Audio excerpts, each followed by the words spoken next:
راضی ہو کر تمہاری تراویح سے خوش ہو کر تمہارے روزوں سے راضی ہو کر جاؤ ہم نے تمہیں جہنم کی آگ سے آزاد کر دیا. وَلِلَّهِ وَتَقَاءُ مِنَ النَّارِ, اللہ تبارک و تعالیٰ کچھ لوگوں کی گردنوں کو جہنم کی آگ سے آزاد کرتا ہے. اللہ کرے ان خوش نصیبوں میں ہم اور آپ بھی شامل ہو جائیں. وَذَلِكَ كُلُّ لَيْلَةٍ, اور اللہ کے نبی فرماتے ہیں کہ یہ معاملہ رمضان کی ہر رات میں ہوتا ہے. تو بھائیو, یہ برکت والا مہینہ اللہ تعالیٰ شروع کرنے والا ہے اور ہمیں اللہ تعالیٰ کی توفیق سے وہ مہینہ ملنے والا ہے. اور اس حالات میں, ان حالات میں جبکہ ہم یہ دیکھ رہے ہیں کہ زندگی کی جو حقیقت ہے اور موت کبھی بھی آ جا رہی ہے. کل میں نے کسی ٹرک کے پیچھے ایک لائن, ٹرک کے پیچھے عام طور سے بڑی بیہودہ باتیں لکھی رہتی ہیں مگر کبھی کبھی کچھ کام کی باتیں بھی لکھی رہتی ہیں. ایک لائن دیکھی میں نے کسی ٹرک کے پیچھے لکھا تھا کہ سوچو ساتھ کیا جائے گا. کورونا کے اس دور میں ہمیں اور آپ کو یہ حقیقت یاد دلا دی بھائی کہ ساتھ کیا جائے گا. انسان اتنے ارمانوں سے, اتنے شوق سے گھر بناتا ہے, مر جاتا ہے گھر سنسان پڑا رہتا ہے, اس کا کمرہ خالی پڑا رہتا ہے. جس بستر پر وہ سوتا ہے وہ بستر خالی پڑا رہتا ہے. جس موبائل اور جس قیمتی چیزوں کو وہ سنبھال کے رکھتا تھا وہ سامان اس کے مرنے کے بعد پڑا رہتا ہے, کوئی پوچھنے والا نہیں. فرعون جب ڈوبا تھا, حضرت موسیٰ علیہ السلام آگے نکل گئے اور فرعون پیچھے آ رہا تھا. فرعون جب ندی میں ڈوب گیا, مر گیا فرعون, اور فرعون کا پورا لاؤ لشکر ڈوب گیا, ختم ہو گیا. تو اس پورے واقعے پر کمنٹ کرتے ہوئے, تبصرہ کرتے ہوئے اللہ تعالیٰ نے ایک بڑی عجیب بات کہی. اللہ نے فرمایا سورہ دخان کے اندر, کم ترکوا من جنات وعیون وزروع ومقام کریم ونعمت کانوا فیہا فاکہین. اے لوگوں دیکھو فرعون کتنے بڑے بڑے محلوں میں رہا کرتا تھا, کتنی بڑی بڑی کھیتیاں فرعون کے پاس تھیں, کتنے خوبصورت پانی کے چشمے تھے, پانی کی نہریں تھیں. آج فرعون مر گیا, آج فرعون ڈوب گیا, فرعون کا سارا لشکر ڈوب گیا, آج اس کا محل سنسان پڑا ہے, آج اس کی کھیتیاں خالی پڑی ہیں, آج اس کا سارا عیش و آرام کی ساری نعمتیں پڑی ہوئی ہیں. کذالک وَأَوْرَثْنَاهَا قَوْمًا آخَرِينَ. او لوگو, تم جس مال کو محنت سے کمایا کرتے ہو, جس مکان کو تم ارمانوں سے بنایا کرتے ہو, اس مکان میں تمہیں ہمیشہ نہیں رہنا ہے, اس دولت کو ہمیشہ ساتھ میں نہیں رکھنا ہے. ایک نہ ایک دن اس کا وارث ہم دوسروں کو بنائیں گے. فما بکت علیہم السماء والارض وما كانوا منذرین. اور جب فرعون کو موت آئی اور فرعون کے لشکریوں کو موت آئی تو اللہ فرماتا ہے کہ فرعون کے مرنے پر نہ آسمان نے آنسو بہائے نہ زمین نے آنسو بہائے. بھائی موت تو ایسی ہو کہ زمین رو دے, آسمان رو دے. مرو تو ایسی موت مرو کہ دنیا کہے کہ ہاں اس کے جانے سے ہمارا کچھ نقصان ہو گیا, اس کے جانے سے ہمارا کچھ چلا گیا. ایسی موت ہو تمہارے مرنے سے لوگ یہ محسوس نہ کریں کہ چلو بھائی خس کم جہاں پاک گیا, قصہ پاک ہوا, زمین کو نجات ملی. ایسی موت نہ ہو جیسی موت فرعون کو ملی تھی. اللہ نے کہا فما بکت علیہم السماء والارض. فرعون کے مرنے پر نہ آسمان رویا نہ زمین روئی. وما كانوا منذرین. اور جب موت کا ٹائم آیا فرعون کو موقع نہیں ملا. تو بھائیو, کورونا کے اس دور میں ہم نے اس حقیقت کو تو سمجھ ہی لیا ہے. میرے پاس کئی فون آئے, خبریں آئیں, بیوی کی طبیعت خراب ہوئی, سانس لینے میں تکلیف ہوئی, ڈاکٹر کیا لے کے جا رہے تھے, انتقال ہو گیا. کتنے لوگوں کے بارے میں فون آیا, ہماری فلاں رشتہ دار کی طبیعت بڑی خراب ہے, کوئی اچھا سا ہاسپٹل بتا دیجئے, BHU کے اندر اگر آپ کی کچھ پہنچ ہو ایڈمیشن کرا دیجئے. 10 منٹ کے بعد کال کیا, خبر آئی کہ نہیں صاحب انتقال ہو. کورونا کی جو یہ دوسری لہر آئی ہے نا, یہ موقع بھی نہیں دے رہی. پہلے والے میں تو تھوڑا بہت آدمی دوڑ دھوپ کر لیتا تھا, علاج کر لیتا تھا. اب تو وہ دقت آتی ہے اور پھر آن دا اسپاٹ آدمی مر جاتا ہے. تو بھائیو, اللہ تعالیٰ نے اگر ہمیں زندگی دی ہے, ہمیں صحت دی ہے, تو اس نعمت کی قدر کرو اور رمضان کو ضائع مت کرو. افسوس کی بات ہے کہ رمضان جیسا بابرکت مہینہ آئے اور ہم سو کر کے گزار دیں. ہم نے بس یہ سمجھ لیا کہ بھائی صبح سحری کھانا ہے, شام کو افطار کرنا ہے, بس یہ رمضان کا مقصد. اگر ہم نے صرف اتنا سمجھا ہے کہ رات بھر جاگ کر کے اور دن بھر سو کر کے گزارنا ہے, تو یاد رکھیے ہم نے پھر رمضان کی قدر نہیں کی. رمضان تو وہ مہینہ ہے جس میں نبیوں کے امام, کائنات کے تاجدار, رسولوں کے پیشوا, ہم سب کے امام سید کونین جناب محمد رسول اللہ صلی اللہ علیہ وسلم, جو آپ تو بخشے بخشائے تھے, آپ کو تو بہت زیادہ محنت اور عبادت کرنے کی ضرورت نہیں تھی, مگر جب یہ مہینہ آتا تھا, حضرت عبداللہ ابن عباس کہتے ہیں رمضان کا مہینہ آتا تھا تو میرے نبی کا کچھ اور ہی انداز ہوتا تھا. حضرت عبداللہ ابن عباس کہتے ہیں رمضان کا مہینہ آتا تھا تو نبی کی سخاوت کو پر لگ جاتے تھے. میرے نبی تو بڑے سخی تھے نا. میرے نبی کے دروازے پر کوئی سائل آ جائے, کوئی مانگنے والا آ جائے, میرے نبی نہ نہیں کرتے تھے. میرے نبی کسی سائل کو نہ نہیں کرتے تھے. میرے نبی کہ اللہ تعالیٰ نے یہ کمال دیا تھا, بڑے سخی تھے, خود بھوکے رہ کے دوسروں کو کھلاتے تھے. تو جب رمضان کا مہینہ آتا تھا, عبداللہ ابن عباس کہتے ہیں اللہ کے نبی کانا اجود من الریح المرسلہ, جیسے آسمان سے کوئی ایسی ہوا چلے, اللہ تعالیٰ نے اس ہوا کو چھوڑ دیا ہو, تو پورب چل, تو پچھم چل, تو اتر چل, تو دکھن چل. بھئی ایک ہوا ہوتی ہے جو پورب کی طرف چلتی ہے, پوروا ہوا ہے. ایک ہوا ہے جو پچھم کی طرف چلتی ہے, پچھوا ہوا ہے. لیکن ایک ہوا اللہ تعالیٰ ایسی بناتا ہے الریح المرسلہ, وہ ہوا چل رہی ہے, کسی بھی سائیڈ جا سکتی ہے. میرے نبی کی سخاوت کو پر لگ جاتے تھے رمضان کے مہینے. اور عبداللہ ابن عباس کہتے ہیں اللہ کے نبی ہر سال رمضان میں جتنا قرآن اترتا تھا اتنے قرآن کو حضرت جبریل کو سنایا کرتے تھے. یہ جو حافظ لوگ دور کرتے ہیں نا, ایک حافظ دوسرے حافظ کو سناتا ہے, یہ بھی رسول کی سنت ہے. رسول اپنا قرآن یاد کر کے, جو رسول کے اوپر جتنا قرآن اترتا تھا اتنا قرآن جبریل کو سناتے تھے. جبریل اس ایک مہینے میرے نبی کے ٹیچر بن جاتے تھے اور میرے نبی جبریل کے اسٹوڈنٹ بن جاتے تھے. اور جب آخری سال آپ کا انتقال ہوا, اللہ کے رسول صلی اللہ علیہ وسلم نے 2 بار پورا قرآن حضرت جبریل کو سنایا تھا. تو رمضان میں میرے نبی کی نیکیوں اور میرے نبی کی جو ہے عبادتوں میں کا ایک الگ رنگ ہوتا تھا. میرے بھائیو, اگر ہم نے رمضان کی قدر و قیمت کو نہیں سمجھا اور رمضان کو بھی باقی 11 مہینوں کی طرح گزار دیا, یا ہم نے دیکھا بھائی چلو بھائی سب لوگ روزہ رکھتے ہیں, ہم بھی روزہ رکھ لیتے ہیں, سب لوگ تراویح پڑھا, ہم بھی, یعنی دل کے اندر کوئی یہ انٹینشن نہیں ہے, یہ نیت نہیں ہے کہ رمضان کے ذریعے ہمارے گناہ معاف ہو جائیں, اللہ ہم سے راضی ہو جائے.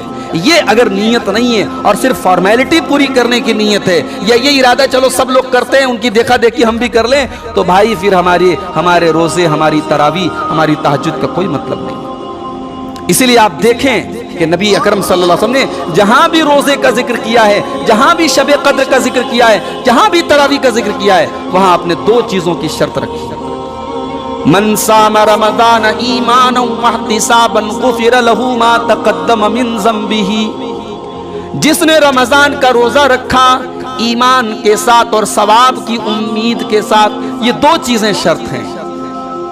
ایمان کے ساتھ, آپ کے پاس ایمان نہیں ہے, توحید نہیں ہے, آپ روزہ رکھتے رہیں, بہت سے غیر مسلم روزہ رکھتے ہیں صحت بنانے کے لیے, صحت بن جائے گی, روزے کا ثواب نہیں ملے گا.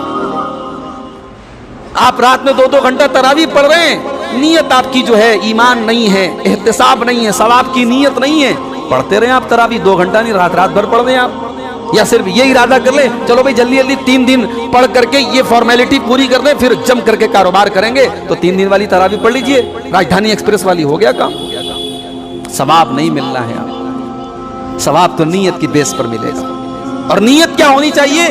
ایمان اور نیک, اس نیکی کے ذریعے, اس تراویح کے ذریعے, اس روزے کے ذریعے اللہ ہم سے راضی ہو جائے. اگر یہ نیت ہے, اللہ کے پیارے نبی فرماتے ہیں غفر له ما تقدم من ذنبه, انسان کے پچھلے تمام گناہ معاف ہو جائیں گے. یہ روزہ, یہ تراویح, یہ شب قدر کا جاگنا, یہ انشاءاللہ ہمارے گناہوں کے کفارے کا سبب بنے گا, ہمارے گناہوں کی بخشش کا ذریعہ بنے گا, اگر ہم نے صحیح نیت کے ساتھ یہ سارے کام کرے. رمضان شروع ہونے والا ہے بھائی, رمضان کی اسٹارٹنگ ہم کریں اس نیت کے ساتھ کہ اللہ بہت گناہ کر لیا, بہت اپنی جان پر ظلم کر لیا, پروردگار اب یہ مہینہ آیا ہے بخشوانے کا, پروردگار تیری بارگاہ میں ہاتھ پھیلا کے تجھ سے دعا کرتے ہیں الہی ہمیں تو معاف کر دے. اللہ سے سچی توبہ کرو, رو رو کے توبہ کرو, اور ان الفاظ میں توبہ کرو جن الفاظ میں نبیوں نے توبہ کی ہے, نبیوں نے دعا مانگی ہے.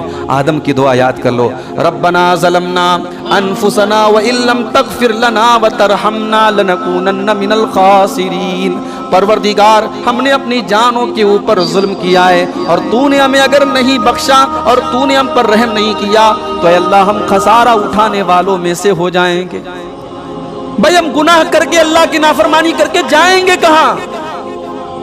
دنیا میں مجرم بھاگتا ہے, پولیس سے بچ کر کے کوئی پناہ مل جاتی ہے, بڑے بڑے ڈان ہیں انڈیا سے بھاگ کر کے دبئی میں جا کے پناہ لے لیے, مگر ہم اللہ کو ناراض کر کے, اللہ کی نافرمانی کر کے کہاں بھاگیں گے بھائی؟ ہم کائنات میں کہیں چلے جائیں, اللہ کی قدرت سے باہر تو نہیں جا سکتے.